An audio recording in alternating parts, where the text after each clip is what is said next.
It's Thursday, the 23rd of February 23. This morning we're going to be walking the Stoneymullen. It was cold, it was icy this morning, but a wee bit of thaw and it's sunny and it's dry. I've got a wee guard dog here, no happy with me. That was the start of the walk. It's quite a wee hill for either the bus stop or the train station, whatever mode of transport you get to start the walk. You can see the Roman shores there, the distance. Over there is the start of the loch. And I think I was doing a wee bit of reading. I think this is called the Kissing Gate. And there's your signpost for the Three Lochs Way, the John Muir Way. And we're going up here. I was reading a wee publication. It's quite dated for the Lennox Heritage Trail. And it was highlighting that there's a burial cairn up here. There's a small one and a large one. Historically this was what they called a coffin road, where they would take the dead and the coffins over to the sacred ground in Cardress. It's in Mayhews. I can't remember what year it was, where they came across the cairn. If I can find it, we can have a wee look at it. I don't know if you can see that for the sun, but that's Tillichune Woods over there. And you can walk right up that hill. It's quite a wee walk, and it takes you up to Kerman Fort eventually. You go up and then you go down a wee glen, then you go back up. It takes you into Kerman Fort, and then you can walk down to Kerman Reservoir, into the Wren, and then into Dumbarton. That's a nice walk as well. But we're continuing up this road. This is a popular walk. In the summer days it's really busy. A lot of cyclists, even runners, and then your hill walkers. And you can see that at times in the path with the ruts with the tyres. You're a constant climb before you come onto the Stoneymullen till you get up to the coffin stone, and that's the climbing done. It'll open up and you'll get lovely views up the Loch Lomond. And at the end of the day, when it's sunny and bright, the views will be pretty spectacular. Simply climbing. If you come onto the Stoneymullen, the upper Stoneymullen, I don't know if the camera's picking up all the bike ruts. There's even folk up here on horses, and then your old happy walkers. But it's very pleasant, cold but bright and sunny. That's us almost at the top, the end of the climbing. Just a wee pan round. There's the loch, the start of the islands. I think that's 3-inch, 4-inch, away onto Inch Kylach, away over the east shore. Then taking you up there the Ben, the majestic Ben. So the scenery and the views are absolutely stunning. And as I said, it makes it all the more worthwhile. The fact it's dry and the sun's out. Again, I don't know if the camera's picking it up, but there's a wee wall down there. And that wee publication I was reading this morning said that there was a wall round the cairn. I wonder if that's it. I don't know if anybody knows, you can leave it in the comments, let me know. That'd be interesting. The coffin stone's only about 200 or 300 yards up, just up where the trees are. So it could be, as you can see the wee kind of raised mound there, the wall's disappeared. So I don't know if that's part of the burial cairn. There's a wee hollow just over there. Camera might pick that up. So we'll check the map and see what it's saying in the map. And That's a coffin stone up there, where they used to stop for a rest and put the coffins on that stone on their way to Carders. I'm just reading for the wee publication for the Lennox Heritage Trail, and it's saying that just to the edge of Cameron Wood is the excavated remains of a burial mound, so that might have been at the wall. It's saying the construction is around 80 feet, but it was originally 200 feet. And it's remains of what is called the Clyde Cairn. And what we've got there is the burial stone. And that's called the Cross of Cahoon stone. And it's reputably used by the Cahoons of Luss and the rest of the coffins there in the way to Carbis.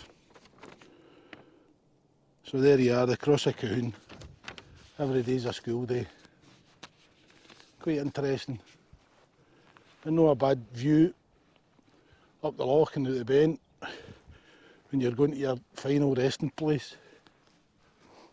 Post for the Three Lochs Way, the Helensburgh District Access Trust. And on that one, you've got the John Muir Way. So it's well signposted. I think the last time I was up here it was about a year ago. I know that had all been cleared, the Forestry Commission, and all of it's been replanted. And that's a growth in maybe about a year, just over a year. And there you are, that's the signpost for Helensburgh. They've changed all the demographics up here. It used to be you would walk straight on, but that takes you through quite a muddy field, and there's generally a herd of coos down there. And if you know like coos, don't know where that's taking us, never walked that way, but that's where we're going. And then the wee app telling us that it's just a mile we've walked through the Kissing Gate. You might be able to see it in the distance, that's the Clyde. But we're walking this way and we'll go into Helensburgh. There's two paths, the path splits, the John Muir Way and the Three Lochs Way.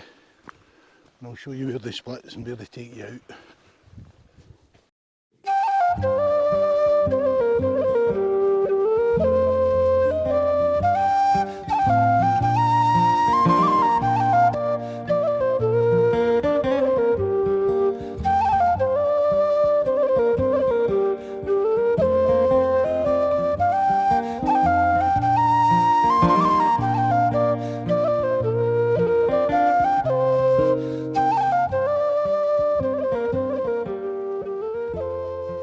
Right there, well, there's a sign telling us what way to go, and some more views of the loch, the ben. Wee bit of cloud cover come in, we're going this way. And there used to be a path up through the trees, and they've been felling trees since I last walked this. So I don't know how that's going to impact on the path, but we'll find out as we go. You might be able to see just in front of us the footpath. Now that is previously taken you up and through the forest. That's Gout Hill. It's a wee bit of a climb, as you can see, but I don't know how the tree felling has impacted on the path, but we'll find out as we go. Plenty of felled trees, plenty of fallen trees. Pause for the John Muir Way, and that's the path I was talking about. What a mess they've left, of the landscape. A wee sign telling you not to go any further. Looks as if the path is okay. That's where we came from. Up here a wee bend, and up and through there, and that looks as if we're going into the forest. And there's your wee John Muir sticker up there. Well, that's where we've just come from. That was not too bad. Path was clear. Didn't need to panic.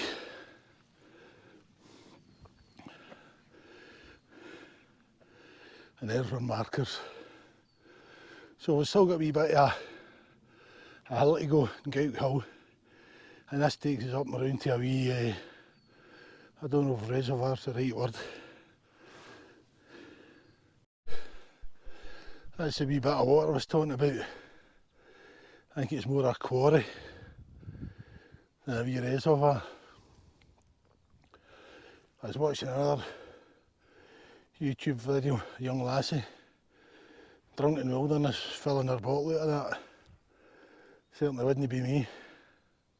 A signpost, John Muir Way, along that way. And the Three Lochs Way, we're going that way. Looks as if there's a bit of tree felling along here. See how we got on. There you are, they've certainly been busy. Plenty of logs chopped. A couple of loaded Arctics down here waiting to go.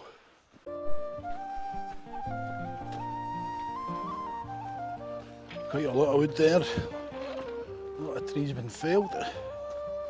And a wee man at his heart's content, his work. Not a bad job, not a bad office. Working in this. And there's the end product. So I showed you I've just passed me. I don't know what road they're taking to get out, but they've certainly made some mess of this. And I don't know what road they're taking to get in, but they've certainly been busy in the last year. The amount of trees that have been felled. So we're going up here round to the left, if memory serves me right.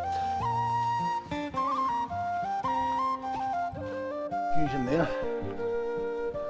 That road I took turned into a dead end, but I'm sure before they started the logging, that was the road that you could walk around and it gave you views across the River Froon, Glen Froon, and it took you out to the Black Hill where you then walked down to Sinclair Street and into Helensburgh. This road here, that road there takes you out at Hermitage Academy in Helensburgh. And again, there's a signpost. If I'm correct, this might be the road that I was looking at. It takes you around onto the Black Hill, and then for the Black Hill you're 2 miles into Helensburgh and down Sinclair Street. So here's hoping. Well, this is the correct road that I'm now on. That road I took was a dead end. I had it about 20 minutes on my journey, but I'm not in any hurry. And this is the view that I was talking about.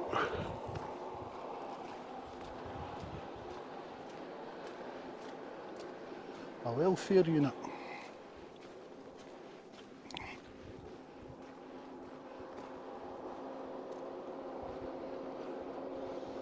There you are, you see the logging's beginning on down there as well. But there you are, the loch in the islands. That's us looking north of Bend, there's a wee bit of low cloud come in.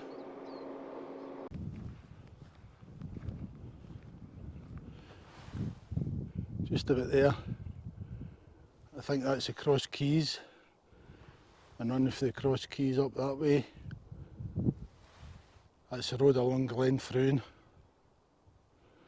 Down below that, just there, that's the Black Hill that takes you into Helensburgh.